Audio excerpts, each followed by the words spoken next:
la parole qui donne la vie éternelle.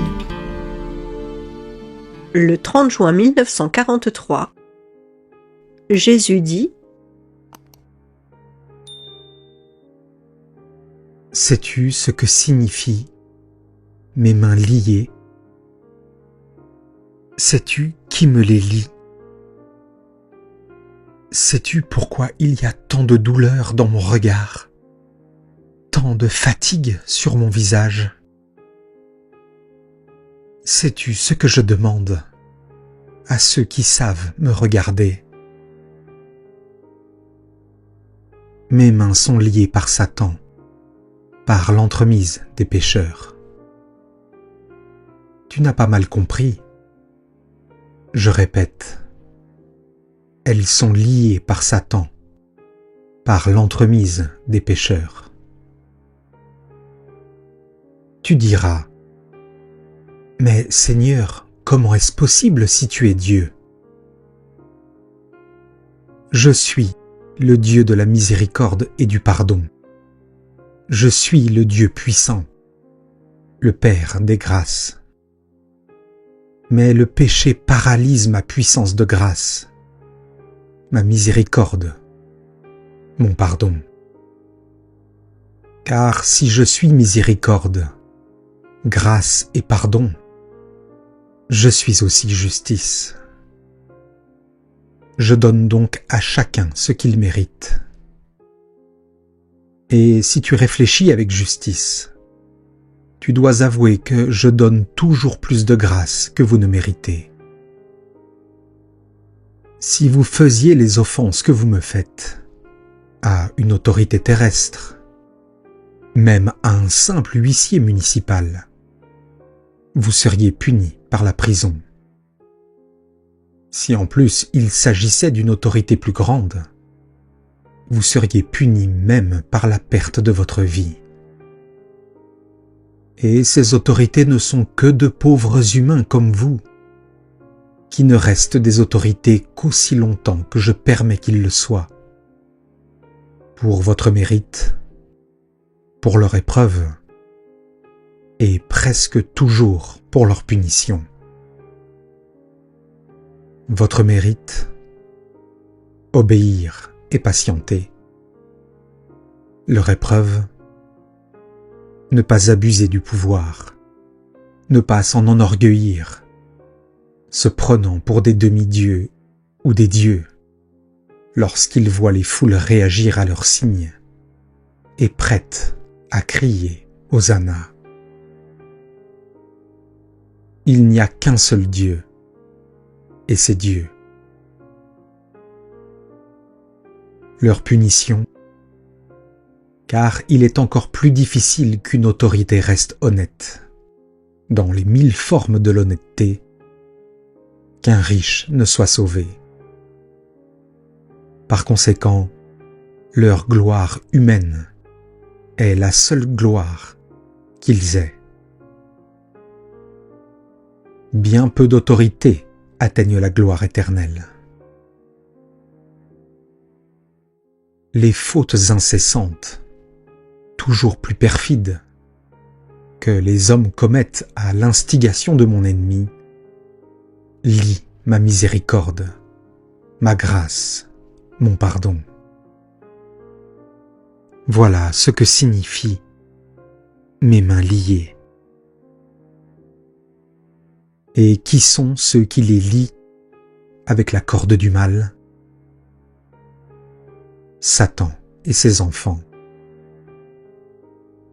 Et mes mains voudraient être libres pour pardonner, penser, consoler, bénir.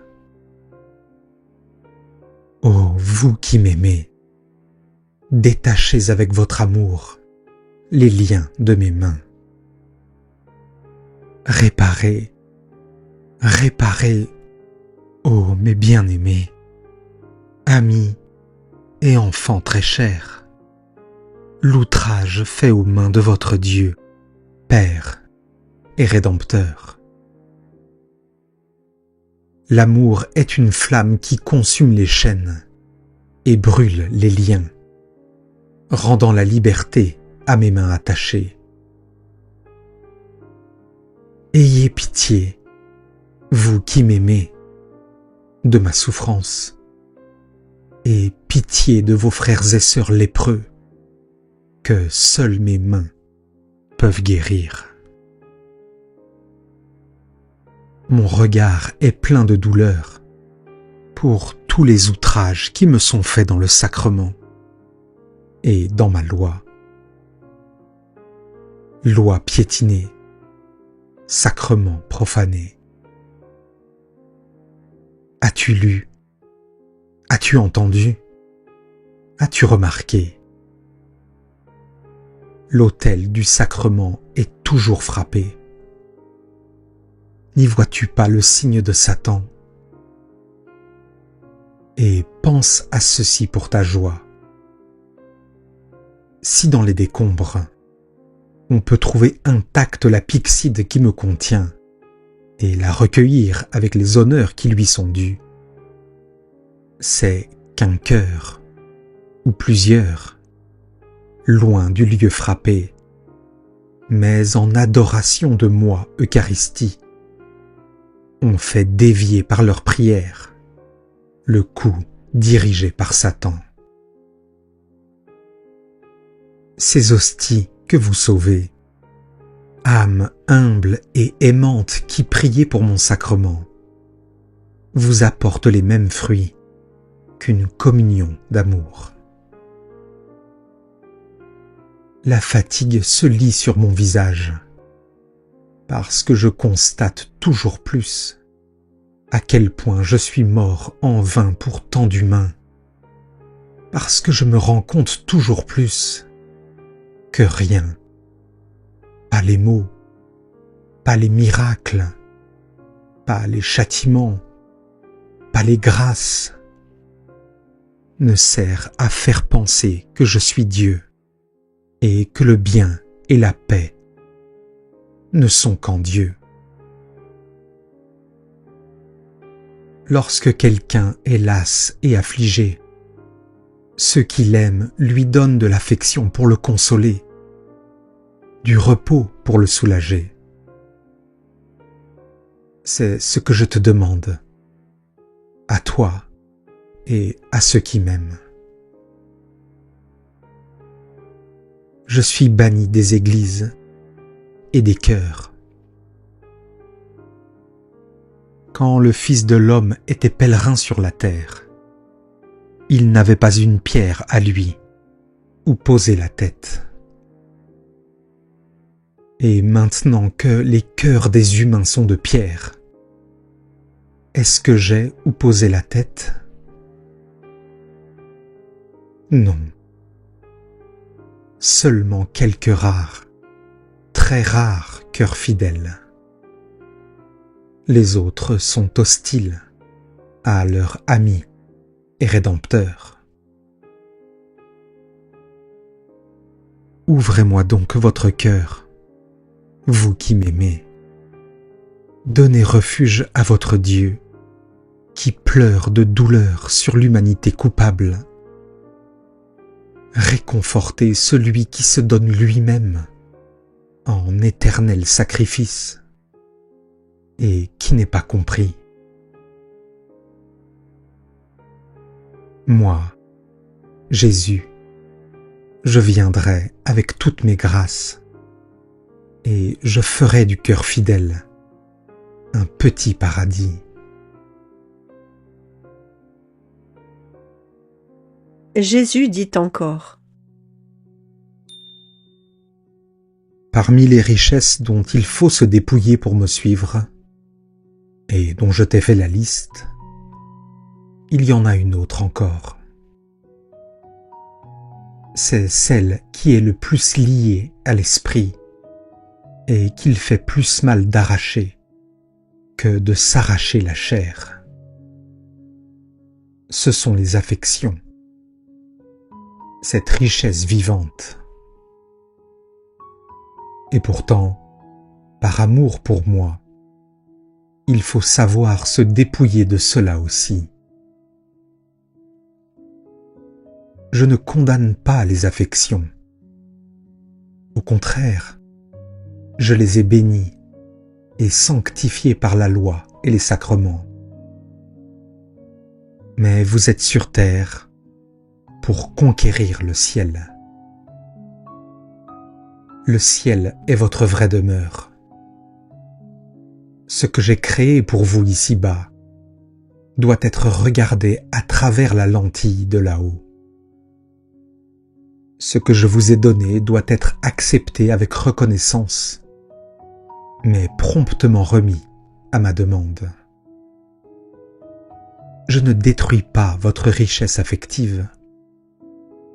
Je la prends de la terre pour la transplanter au ciel. Là seront reconstruits pour l'éternité les saints liens de famille, les amitiés pures, toutes ces formes d'affection honnêtes et bénies que moi, Fils de Dieu fait homme, j'ai voulu pour moi-même et que je sais être très chères. Mais si elles sont chères, très chères, elles ne sont pas plus chères que Dieu et que la vie éternelle. Ceux qui, devant une affection qui se brise, ne savent pas prononcer la plus belle parole des enfants de Dieu, mais se révoltent, ne font pas preuve de vraie foi dans le doux Père qui est aux cieux. Et ils ne réfléchissent pas au fait que, si je leur donne cette douleur, c'est sûrement pour leur éviter des souffrances plus grandes et leur procurer un plus grand mérite.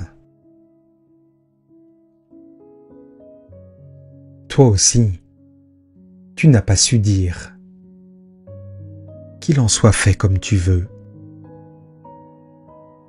Il a fallu que des années passent avant que tu ne dises « Merci, Père, pour cette douleur ». Crois-tu que ton Jésus te l'aurait donné si ça n'avait pas été un bien? Réfléchis maintenant et comprends.